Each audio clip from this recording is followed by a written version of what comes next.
welcome back to News Junkies. I'm Bill DeFoi. Joining me right now is Richard Bryan, and he is a member of the Military Order of the Purple Heart. And Richard, good to have you with us. Thank you very much. I appreciate being here. Tell us a little bit about the Order of the Purple Heart and what it means. Well, the Military Order of the Purple Heart was founded by Congress to recognize and have a place for Purple Heart recipients to interact with one another. The organization is about veterans, helping veterans, and the Purple Heart medal itself goes back to the days of George Washington and bears his likeness, which didn't actually come into existence until after his death. He said, yes, you can use my likeness. And it was around for several years, and then it lost favor, and then it came back. And principally, the Purple Heart signifies that a veteran has served in combat and has been injured in combat. I myself have the honor of actually being a double recipient. So my Purple Heart has a silver star on it. When you say that you're a double recipient, as you've indicated, you've been wounded twice in combat. Yeah. Could you tell us about that experience and what you went through to get injured and obviously get the Purple Heart? Yes. The first incident was at a place north of Da Nang called Haiphong Pass. And we lived in bunkers with the Vietnamese soldiers. When I say we, that would be principally the Marines, and I served as their Navy corpsman. And one night, a young Marine that was on guard duty thought he saw an enemy soldier hanging on a limb coming down off of the upside of the mountain. And so we opened fire, and there was a lot of chaos, and I got shot in my right shoulder. And so that was my first award. I was treated in the field and stayed on duty and healed. The second time was down around Chu Lai, and we had been moving all day, all night, and we were resting and getting ready to move all night again. The operations there were what were called block and sweep. So you would basically have 4 different groups involved. You worked in a square. So 2 sides of the square would move while the other 2 sides stayed stationary. And those 2 sides would move while the others stayed stationary. And what was unusual about that particular day was that the company commander, his assistant company commander, the master gunny sergeant, and the senior gunny sergeant, if I use those terms correctly, it's the top 2 gunny sergeants, were all in the field together. That never happened. And why it happened that day, I don't know. But we were resting, we'd had our food, we'd gotten the Red Cross care packages, our mail, and up the road, up the trail from where we were was a small hamlet. And so the sniper and I walked up there just to see what was going on, something we should not have done. And but he was a very comedic guy, and so he was entertaining the villagers, pretending he had his foot stuck in a bucket. And when we came back down the trail, I commented to him. I said, they were laughing. But I said, those people hate us. And he said, how do you know? I said, I could see it in their eyes. Their eyes were as cold as steel. And so we started moving out. Right after we had cleared the area where all of the leading officers had been and the troops, the underground tunnels opened up. They would make camouflage doors, and they opened up, and there was a crossfire. Had we not cleared the area, there would have been probably 25, 30 people killed. Wow. And so returned fire. they disappeared. As we headed up the trail, a good Marine friend of mine, one of my Marines in my platoon, I'm very possessive of my Marines that I served with, stepped on a booby trap. The corpsman, the junior corpsman, who was always closer to the point person, didn't know how to do it. He's a nice young man, but he shouldn't have been in Vietnam. He was skinny, he was weak, he couldn't carry his rifle, his flak jacket,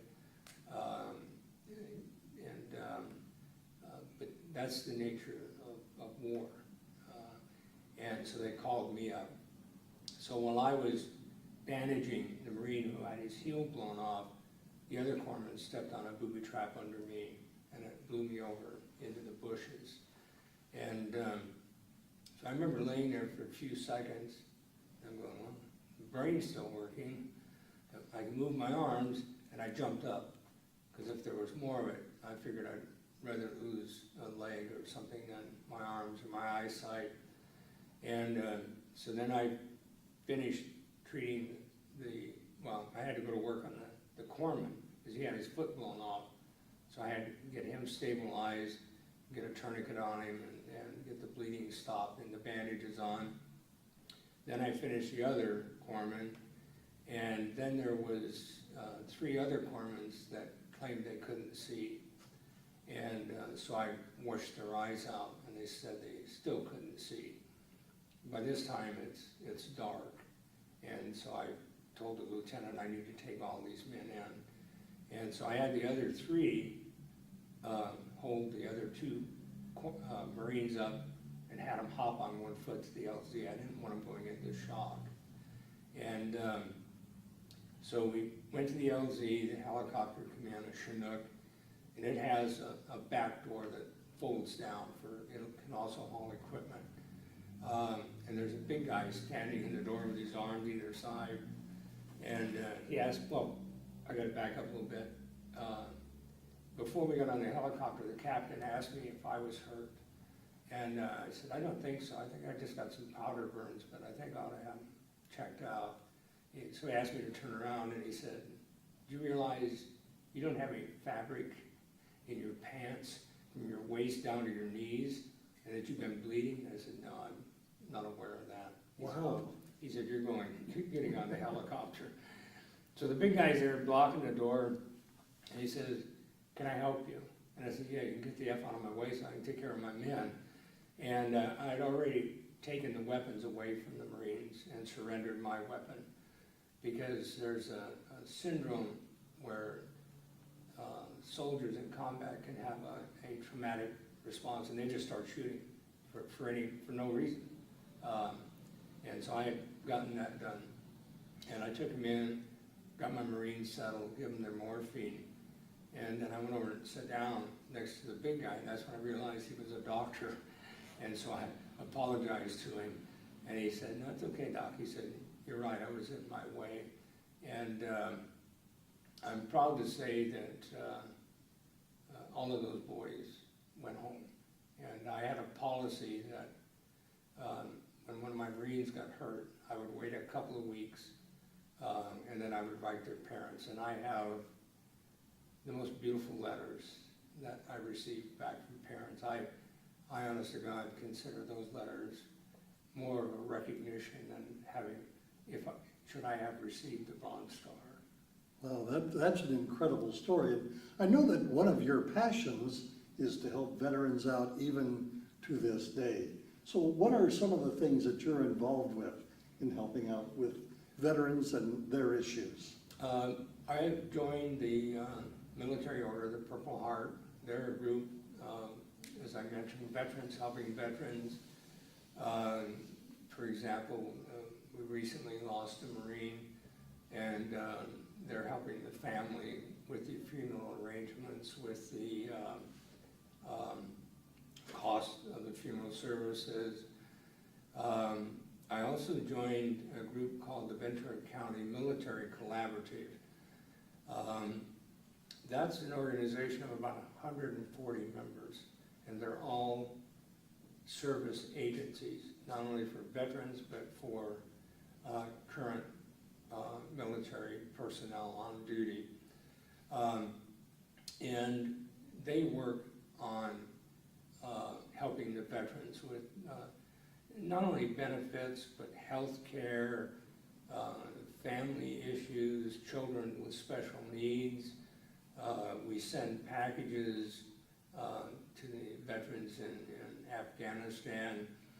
We recently did one and asked each member to bring 5 items. They give you a specific list.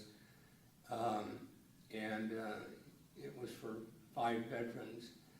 This group is so dynamic, they got enough to send 5 boxes. And, and they know that when a veteran gets a care package, they share it with those who do not. And so now they sent all 25 packages to the same 5 veterans. They also do a toy drive for children at Christmas time. A lot of people don't realize that in the military, you get the same pay amount regardless of where you are in the country. Now, if you're in Kentucky, North Carolina, you're doing pretty good. You're in Southern California, and you're a low-ranking enlisted person, and you have a couple of children, you're not doing so good. And so they help out with those kind of things, and I enjoy the collaborative, and I enjoy being a part of the Purple Heart Order. Now, do you have an opportunity to go out and speak to groups and at veterans of functions where people can learn more about the Order of the Purple Heart and other things that you might be interested in sharing with others? Not so much. I'm not a designated spokesman for the Purple Heart Order or the collaborative. I have been invited to make a presentation to the City of Oxnard Community Relations Commission. The Veterans Affairs is having a town hall meeting on May 20th, and I will be doing not an invitational, but a guest presentation there. I've also been invited by the Livingston Memorial Nursing Foundation to assist them with a presentation at the Bonaventure Assisted Living Facility in Ventura for the widows of veterans. They recently invited myself and 4 other veterans to come and be recognized. It's called a pinning ceremony. They give you a very nice American flag lapel pin, and I can tell you, you won't find that quality lapel pin at the 99-cent store. It's a really nice pin. And so they, one of the ladies there said, well, why don't you recognize the widows? And so through the Purple Heart Order, I actually found out there actually is a Widows Memorial Day in May. And so we're working on getting that organized, and I will speak at that event. But when I do meet veterans, I ask them, you know, are you attending these events? Are you going? Do you have the booklets? Have you read the booklets? Because it's important. It is important, and you know, you're talking about being injured while in Vietnam, and it sounds to me like, Richard, you bleed not just red, but white and blue as well. Well, thank you. I appreciate that. And we appreciate your service. If people wanted more information about the Order of the Purple Heart, how can they go about doing that? You can go online, just go online and type in the Military Order of the Purple Heart. And all of that contact information will then come up. Yeah, the website. I'll give a little pitch for the Military Order of the Purple Heart. They will take your broken down cars off of your hands as a charitable donation, and then they recycle them, and then the funds go into their charitable activities. Well, it's going to be an important month, with the month of May here, with Memorial Day coming up later on this month, and of course, Veterans Day in November. So again, we want to thank you for coming by and sharing a little bit about the Order of the Purple Heart and your experience in Vietnam. Well, thank you. It was my distinct pleasure to be here. All right. Take care and God bless. You too. Richard Bryan is my guest, and again, the man bleeds red, white, and blue. Thank you for joining us. I'm Bill DeFoi. We'll see you next time right here on News Junkies, a production of the Heritage Media Group.